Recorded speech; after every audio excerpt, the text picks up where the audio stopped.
Salut et bienvenue dans New Deal, le podcast IFRI Slate TTSO qui décortique l'actualité américaine en compagnie de Laurence Nardon, la responsable du programme USA de l'IFRI. Bonjour Laurence. Bonjour Romain. Alors Laurence, jeudi dernier c'était Thanksgiving, l'une des fêtes les plus importantes du calendrier américain. Alors on en a déjà parlé, des origines et du déroulement de cette journée d'action de grâce intervenue en 1621, ou plus exactement commémorant des événements intervenus en 1621, il y a pile 400 ans.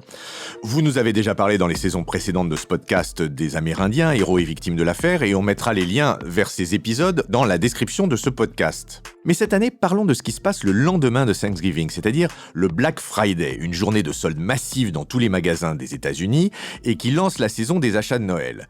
Le Black Friday, le vendredi fou au Québec, se propage d'ailleurs dans le reste du monde et même en Europe depuis quelques années, malgré quelques réticences en France, et je vous renvoie à l'excellent article de TTSO sur ce sujet. Mais trêve de référence et intéressons-nous plutôt à d'où vient ce consumérisme américain.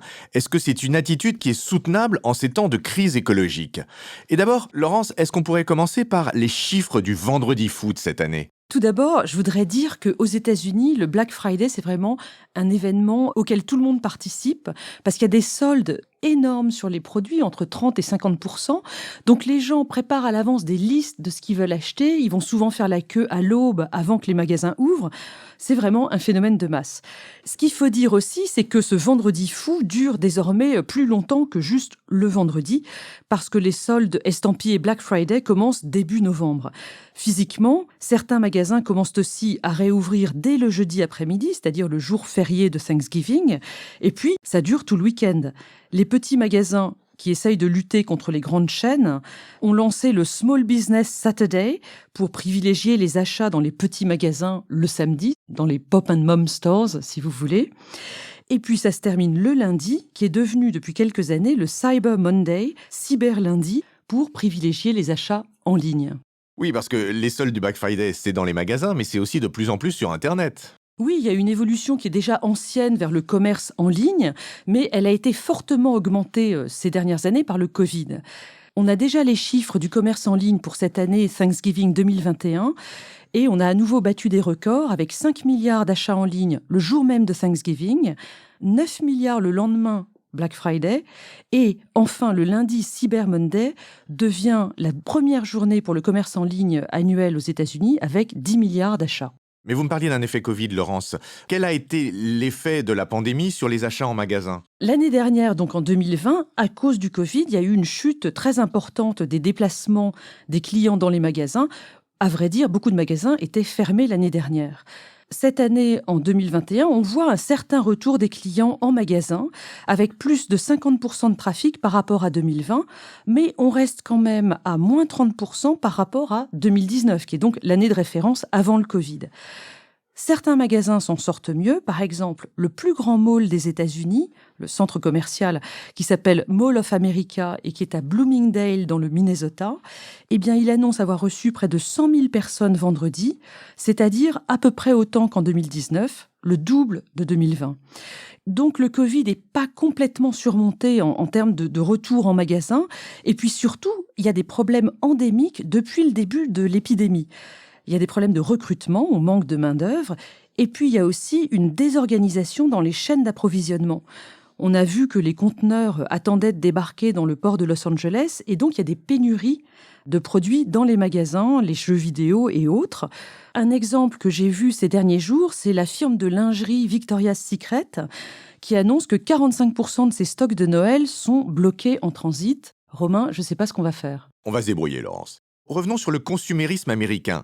Quelque chose qui nous frappe tous, nous, Européens, quand on voyage aux États-Unis, c'est la taille des portions, en particulier la taille des portions au restaurant, la taille des bouteilles de lait, la taille des bouteilles de shampoing, enfin bon, j'en passe et des meilleurs. D'où vient cette passion consumériste des États-Unis ? Culturellement, il y a aux États-Unis l'idée que consommer, c'est un acte civique parce que ça fait tourner l'économie. On peut d'ailleurs identifier l'événement déclencheur dans cette idée qui est fortement répandue, c'est la crise économique que les États-Unis ont connue dans les années 1890 et qui était une crise de surproduction. Et donc, il y avait eu à l'époque une forte injonction à consommer qui avait été imposée à la population. Et ce qu'il faut comprendre, c'est que le protestantisme américain n'est pas du tout dans la rigueur et dans la sobriété, mais au contraire, il y a cette idée du capitalisme qui demande à ce que l'économie tourne fort. Je vous renvoie à l'ouvrage de Max Weber, L'éthique protestante et l'esprit du capitalisme. D'ailleurs, cette attitude consumériste aux États-Unis, elle a une base économique.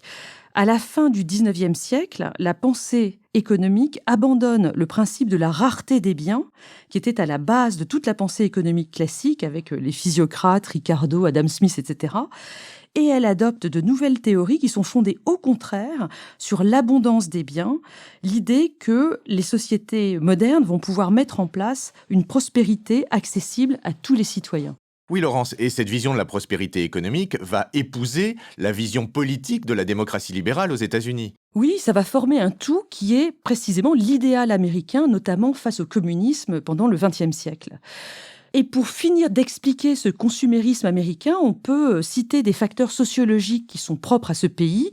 Le fait que ce soit un pays jeune, sans caste ni noblesse héréditaire, et dans lequel l'ascension sociale par l'achat, des achats qui fonctionnent comme des marqueurs sociaux, peuvent fonctionner, notamment pour les immigrants qui se sont beaucoup intégrés au pays en achetant des objets typiquement américains, la voiture, la maison, les vêtements, etc. Là-dessus, je vous renvoie à un article extrêmement intéressant de Emily Rosenberg, qui est une prof d'histoire à Irvine, en Californie, Le modèle américain de la consommation de masse, un article qui est paru dans la Revue d'histoire critique en 2009. On le mettra en référence de ce podcast encore une fois. Mais comment passe-t-on de cette théorie économique et de ce phénomène culturel à l'injonction d'achat pour les consommateurs ? L'instrument central, c'est bien sûr la publicité, le marketing, des disciplines qui sont apparues à la fin du XIXe siècle et qui reposent sur l'apparition de la psychologie de masse ou la psychologie sociale. Le marketing est devenu un instrument hyper sophistiqué et hyper puissant dans les années 20 à peu près, et grâce auquel les entreprises ont réussi à créer en permanence de nouveaux besoins, plus ou moins artificiels, et qui créent leurs propres demandes. C'est ainsi qu'on a vu apparaître des référents culturels proprement américains comme Walt Disney, Coca-Cola, etc. Le marketing va s'imposer pendant les 30 Glorieuses autour de l'American Way of Life qu'on a évoqué avec la démocratie libérale jointe à la prospérité. Alors évidemment, il y a des critiques sur le fait que les citoyens deviennent des consommateurs. On peut citer l'économiste Kenneth Galbraith qui a publié en 1958, donc c'est assez tôt, cette critique dans son ouvrage « L'ère de l'opulence ». Et alors, l'expression la plus aboutie de cette ère de l'opulence, ça serait le Black Friday ? Oui, en effet, le Vendredi fou, c'est un très bon exemple de ce marketing américain. Il est devenu un phénomène national dans les années 1980, donc c'est assez récent. L'idée, c'était de relancer la consommation entre l'été et Noël. Alors, il y a plusieurs récits plus ou moins fantaisistes sur l'origine du terme Black Friday. Historiquement, le premier emploi n'a rien à voir d'ailleurs, parce que le premier vendredi noir, ça a été le vendredi 24 septembre 1869, lorsqu'il y a eu un crash du marché américain de l'or. Bon. En ce qui concerne le Black Friday d'aujourd'hui, l'explication, elle tient plutôt au fait que dans les livres de compte, on marque les déficits en rouge et les excédents en noir. Et les responsables du retail, donc du commerce de détail aux États-Unis, avaient remarqué que le lendemain de Thanksgiving, il y avait beaucoup d'achats pour commencer à préparer Noël, et donc leur livre de compte repassait en noir. Oui, alors on imagine que c'est effectivement une date importante pour le commerce de détail américain. Mais en Europe, pourquoi est-ce que nous aussi on adopte ce Black Friday ? Les départements de marketing des entreprises européennes ont repris la recette des soldes massives pour susciter chez nous aussi de la consommation. Mais à vrai dire, ils n'avaient pas vraiment le choix parce que les consommateurs européens peuvent acheter en ligne là où il y a des soldes. Et donc, d'une part, les chaînes américaines vont devoir appliquer les mêmes ristournes dans le reste du monde, parce que sinon les gens iront sur leur site américain. Et puis, d'autre part, les marques non américaines doivent elles aussi proposer des soldes pour ne pas voir leurs clients disparaître. Et donc, le Black Friday est apparu en Europe à partir de 2014-2015. Et au passage, on peut déplorer l'anglicisation croissante des messages publicitaires chez nous. L'anglais, ça fait vendre, au mépris de la loi tout bon. C'est la mondialisation de nos esprits et surtout du commerce, Laurence. Oui, la consommation de masse amène effectivement beaucoup de produits mondialisés et principalement américains, mais en même temps, le marketing a une faculté d'adaptation et d'invention qui est vraiment extraordinaire et il sait s'adapter aux produits et aux usages locaux qui deviennent eux aussi dans chaque pays des produits de consommation de masse. C'est ce qu'on appelle la glocalisation par rapport à la mondialisation. Bien, Laurence, mais je voudrais quand même adresser, pour parler franglais, l'éléphant dans la pièce, qui est-ce que ce consumérisme, c'est soutenable en ces temps de crise climatique ? Eh bien non, évidemment, parce que ce consumérisme, c'est un système qui table sur l'expansion permanente de la production et de la consommation, une croissance sans fin dans un monde fini, justement. Là, j'ai trouvé une citation de Kenneth Boulding, qui est un économiste, et qui dit que pour croire à une croissance infinie dans un monde fini, il faut soit être fou, soit être économiste. Mais justement, la théorie économique s'est intéressée au sujet depuis un moment. Et je vous cite là quelqu'un qui est très à la mode aujourd'hui, même s'il est mort en 1994, c'est Nicolas Georgescu-Roegen, un mathématicien et économiste roumain qui a étudié en France avant d'émigrer aux États-Unis en 1948 et qui a publié en 1971 The Entropy Law and the Economic Process. C'est un livre dans lequel il démontre que les ressources naturelles s'épuisent inexorablement et que la théorie économique doit absolument envisager les choses sous cet angle. C'est donc l'un des premiers penseurs de la décroissance.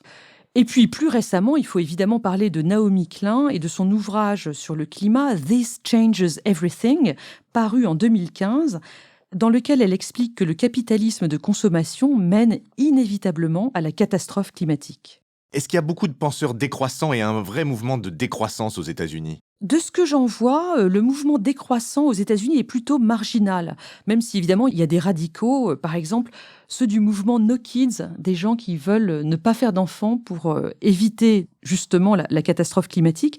Je vous renvoie là-dessus au roman de Jonathan Franzen qui est paru en 2010, Freedom, et dans lequel un certain nombre de personnages sont des adeptes de ce mouvement. Mais comme je le disais au début, être décroissant, être adepte de la degrowth ou du simple living aux États-Unis, c'est considéré comme pas vraiment civique, c'est presque de l'ordre de la trahison. On le voit par exemple avec le projet de Green New Deal, c'est-à-dire de lutte contre le changement climatique, qui est porté par la gauche du Parti démocrate, notamment Alexandria Ocasio-Cortez. Eh bien, le Green New Deal n'est pas du tout fondé sur la décroissance, mais au contraire sur l'idée que la technologie va créer des emplois verts, qu'on va pouvoir évoluer vers une croissance vertueuse aux États-Unis et plus largement dans le monde. Eh bien, c'est sur cet espoir d'un Black Friday qui deviendrait un Green Friday que nous allons nous quitter, Laurence, en vous remerciant et en vous disant à la semaine prochaine. Merci Romain, à la semaine prochaine. New Deal, chaque semaine, sur Slate, TTSO, Lifree et sur vos plateformes de podcast préférées.